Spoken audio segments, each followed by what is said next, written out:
The wind drifted over the plains like a tired lullaby, cool and persistent, brushing against the cracked earth and whispering softly through the skeletal trees. In that lonely, sun-bleached land, Elias Granger rode slow and quiet, not because he was in a hurry, but because love had taught him not to be. His horse, Cinder, a dun-colored mare with a gentle gait, moved with the rhythm of someone who knew the land by memory. Elias didn't rush her, he never did. There was no destination that mattered more than the journey, not anymore. Love had taught him that, too. 7 days had passed since Elias last spoke to another soul. Not from bitterness, not from fear, but from a silence he wore like a second skin, an armor shaped by grief. Wrapped in the tender remnants of love that refused to fade. His home was a shack more memory than shelter. A crooked spine of salvaged wood and stone nestled beside Greer's Creek. It leaned tiredly beneath cottonwoods, their leaves whispering stories of a time before everything changed. The rocking chair on the porch still creaked when the wind pushed it. Clara's chair, and sometimes, in the still of night, Elias would sit in it and remember the way she rocked it. Arms cradling the child they had barely known. Clara. Her name lingered on the edge of everything Elias did. In the curve of the trail he carved to the barn. In the way he brushed his fingers across the cradle she once sang over. His love for her was not gone. Just transformed, woven into the land, into the things he refused to abandon. Her memory was a presence, not a ghost. A soft light in the endless dusk of his days. She'd been warmth in a cold world. Clara, where the war had carved hard edges into Elias. She had softened them, slowly, like water on stone. He remembered the first time she touched his hand. How he'd almost pulled away, too used to pain disguised as kindness. But she had held on gently. Steady, patient. That was love, wasn't it? Not fireworks, not storms, just the choice to hold on. They'd had a little girl. Just once, just briefly. She'd never cried. Fever came like a thief in the night. And by morning, Clara's skin was cold and their baby's breath never came. Elias buried them both beneath the big oak behind the barn. He carved Clara's name into the bark with a shaking knife. There was no ceremony, no headstone, just his knees in the dirt. And his love, raw and helpless, mingled with tears he saved for darkness. Every morning after, he woke because Clara would have wanted him to. He tended the land not because it gave him joy, but because she had loved the smell of turned soil, the shape of tomatoes on the vine. Every evening he lit the lamp, not out of necessity, but because he could still hear her hum as she walked through the house at dusk. And he couldn't bear for that hum to vanish. The townsfolk of Dry Hollow had once respected Elias. Now they feared him. A man alone too long becomes legend or cautionary tale. They whispered that the war had shattered him, that Clara's death had driven him into madness. They said he talked to the ghosts. But what they didn't understand was this: when love is deep enough, it never leaves. It just changes shape. And Elias did talk to Clara. When he set the table for one. When he repaired the roof she always worried over. When he folded the baby's old blanket and laid it gently beside the cradle. Love doesn't disappear. It settles in. Quiet, steady, waiting. Some nights he sat by the fire and dreamt of her. Not as a spirit, but as a memory warm enough to melt the ache in his chest.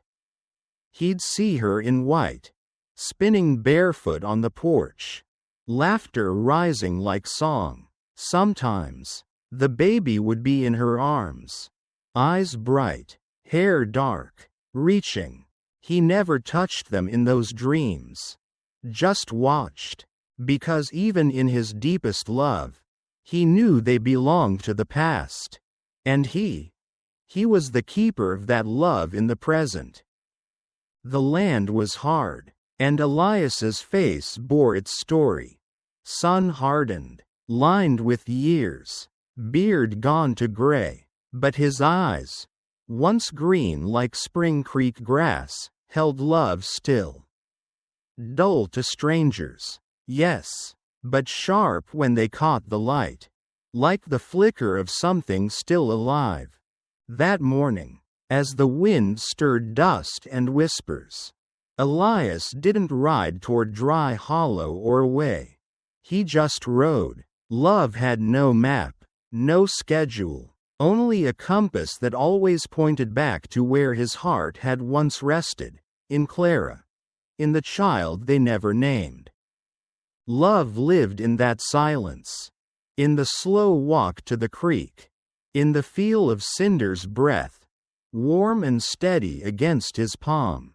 It lived in the creak of that old rocking chair, the way it moved all on its own when the wind came right. And Elias, though broken in ways that didn't mend, carried that love with reverence, not as a burden, as a vow. Blank. Underscore. Blank. The wind carried sorrow across the plains that day. A soft, hollow sound that whispered of grief and silence. Elias Granger rode slow, Cinder's hooves tapping out a patient rhythm on cracked earth. The rhythm of a man in no rush because he had nowhere to go. And nothing left to lose. Yet even in that emptiness, love, unseen and unspoken, stirred. Waiting. The sun was rising behind gray clouds when Elias saw it. A dark shape in the shallow valley near the edge of his property, swinging gently beneath a tree. From a distance, it looked like death, and for a man who had known death intimately, he nearly passed it by. But love, quiet and steady, wouldn't let him. Cinder stopped on her own, ears flicking, body tense. Elias felt it in his chest, a tightening like a rope pulling him forward. He dismounted, rifle slung across his shoulder, boots crunching dry soil as he approached. And then he saw her. A girl, hanging by her wrists, bound with rough rope. A child, her head bowed, dark hair hiding her face. Her small frame was limp, clothes torn, blood dried across her skin. And around her neck, a sign soaked in red, "White man. Don't forgive." Elias didn't breathe. The wind stopped. For a long moment, he just stood there, heart hammering in a chest that had not known urgency in years. Apache. Even before the war, he'd seen the hatred, settlers and tribes blaming one another. The truth buried beneath blood and dust. But this wasn't justice. This was cruelty. This was someone's child strung up like an example. And it cut Elias deeper than he expected. Because love does that. It sees suffering and refuses to look away. He moved closer. Her chest stirred, barely. A rise. A fall. Still alive. Elias looked around. No footprints. No riders. Whoever had done this was gone. The easy choice would have been to ride away. Let the land claim her. Let silence speak for him again. But silence had once taken Clara. And their baby. And he had never forgiven himself for all the things he hadn't said. All the moments he hadn't reached out. He stepped forward, pulled out his knife, and cut the ropes. She collapsed like cloth, a soft thud that made his jaw tighten. A low moan escaped her lips. Fever clung to her skin, heat radiating off her like a warning. Her lips were cracked. She was so light in his arms, too light. Starved, abandoned. He cradled her close, whispering, "God help me." Because love, real love, demands action, not answers. He lifted her onto Cinder's saddle, walked beside the mare back to the cabin, checking over his shoulder every few minutes. Not from fear for himself, but fear that someone would come for her again. At the cabin, he carried her inside, laid her on Clara's old cot, the same one where his wife once nursed dreams that never came true. He bathed the girl's wounds, cleaned her wrists, spooned broth into her cracked lips, one trembling mouthful at a time. She never opened her eyes. That night, Elias sat beside her, the fire painting shadows on the walls, the room heavy with a past that never left. But in that moment, as he watched over a broken child he didn't know, he felt something stir in the silence, something like love. Not the soft kind, not the romantic kind, the kind forged from sacrifice, the kind shaped like Clara's hands, always doing, always giving, the kind that says, "You matter. You live." He didn't ask her name. Didn't need to. Not yet. He spoke gently, like he was afraid to break her. "You're safe now," he said, though he wasn't sure it was true. But he meant it. She didn't speak, just stared, her eyes full of fear. Not of death, but of being hurt again. Elias saw it, and he didn't look away. Because love doesn't flinch when it meets pain. It holds its gaze. Over the next days, he left water where she could reach it, left food close but not too close, sat quietly by the fire, never pressing, never rushing, just waiting, letting her know she wasn't alone. And love grew, not in grand gestures, but in little ones, the way he changed her bandages while she pretended to sleep. The way he turned his back so she could feel safe enough to eat. The way he let silence be its own kind of language. He saw her behind the chair, gripping the fireplace poker like a weapon. Her body rigid, eyes wild. "I'm not going to hurt you," he said, voice soft, steady. Love didn't need her trust right away. It just needed her to live. Each day, a little closer. Each night, a little less afraid. She sipped water. She sat by the fire. She looked out the window at the world that had almost taken her. And finally, she spoke. "Naylan." It was barely a whisper, but it struck Elias like thunder. He didn't smile. He didn't cry. He just nodded. That's a strong name. And he meant it. In the days that followed, the name echoed in the cabin like a promise. Naylan. She had a name. She had a place. She had someone who would not ride away. And though love could not undo what had been done to her, it could be there now. In the warmth of firelight. In the offering of food. In the space made sacred by choosing not to walk past. Because love doesn't always look like roses or rings. Sometimes, it looks like a man kneeling in the dust, cutting down a child from a tree, carrying her home, feeding her spoon by spoon, speaking softly to a girl who didn't yet know what safety sounded like. But one day, she would, because Elias Granger had loved once. and lost everything. And yet, somehow, when he saw Nayland hanging in the valley, something inside him remembered what Clara once told him. Real love doesn't end, it just waits for the next place to begin. And maybe, just maybe, it had begun again. Blank. Blank. The days unfolded like petals. Slow and fragile, each moment a quiet test between Elias and Nayland. There were no grand declarations, no sudden shifts, only the gentle, patient language of care, and in that quiet space, love began to grow, not soft and romantic, but fierce and rooted in survival. Like two trees leaning into each other against the wind. Nayland didn't speak again after sharing her name. She moved like a shadow.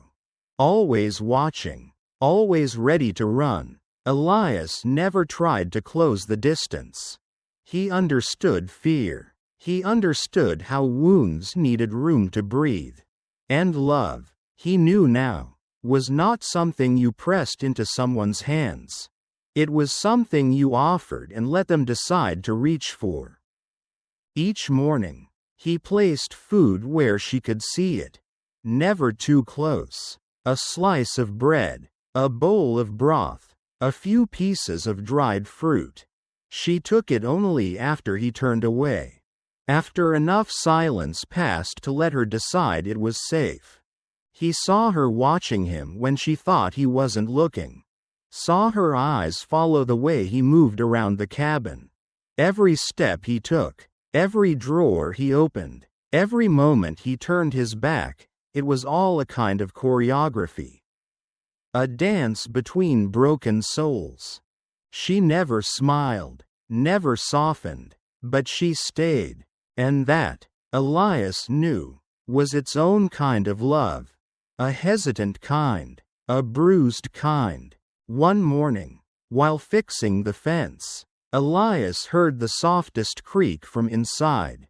When he stepped in, the cot was empty. A flare of panic rose, then he saw her, crouched behind the rocking chair, holding the fireplace poker like a blade. He froze, slowly raised his hands. "I ain't gonna hurt you," he said, voice low and steady. She didn't move, didn't blink. He took a step aside, giving her space, leaving the room open between them. "You're safe here," he said again. "No one's going to touch you again." She hissed a breath, not words, just disbelief. Elias saw it in her face, the cut at her lip, the storm in her eyes. She looked less like a child than a creature who'd been hunted and barely survived. Still, he made tea, sat it on the floor between them. Not near her, just near enough. "Hungry?" No answer. He turned away, busied himself with the fire. When he glanced back, she was crawling forward, fingers curled tight around the cup. She sipped once, twice, then backed away, vanishing behind the chair again. But she drank it, and Elias said nothing. Love didn't need to celebrate every victory. It just kept showing up.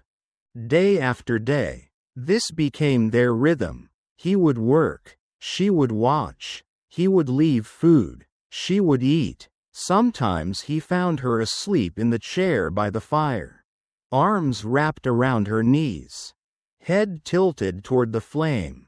Sometimes, he thought he heard her whisper things in a language he didn't understand. He didn't ask, he just listened. On the 5th day, he found her at the window, curtain drawn just an inch, staring out. Her face looked older somehow, worn, as if she'd aged years in just days. He didn't speak, just stood by the fire, letting the warmth speak for him. After a while, he pulled a chair across the room and sat with a quiet grunt. I had a daughter once. He said. She didn't turn. Fever took her. Before she got a chance to see much of this world. He saw her glance back. Just once. Then. A whisper. Barely there. Naylan. He sat straighter. That's a strong name. She looked away. After that, something softened. Just slightly. Meals began to happen at the table. Not always. Not completely. But enough. He brought out an old cloth doll, Clarice. Worn and stitched. The mouth nearly faded from years of love. He placed it gently in front of Naylan and stepped back. She stared at it. Her face was stone. But her fingers reached out. 2 fingers. Tentative. Brushing the fabric like it might vanish if touched too hard. Her shoulders trembled. She didn't cry. But she held it. That night, Elias sat by the fire longer than usual. Watching her sleep, she clutched the doll to her chest. And in her stillness, something like peace found the room. He realized, in that moment, that love was not always loud. It was not shouting across mountains or charging into storms. Sometimes it was quiet, a presence, a steadiness, a man making tea for a girl who wouldn't look him in the eye. A child clutching a doll, still afraid but no longer running. Love, in their broken cabin, was a chair placed just far enough to not feel threatening. A meal left on the table without demands. A fire kept lit, not because it was cold, but because someone else might need the warmth.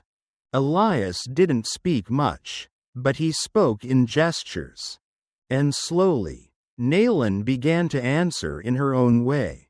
One evening, he found her folding one of Clarice's old quilts.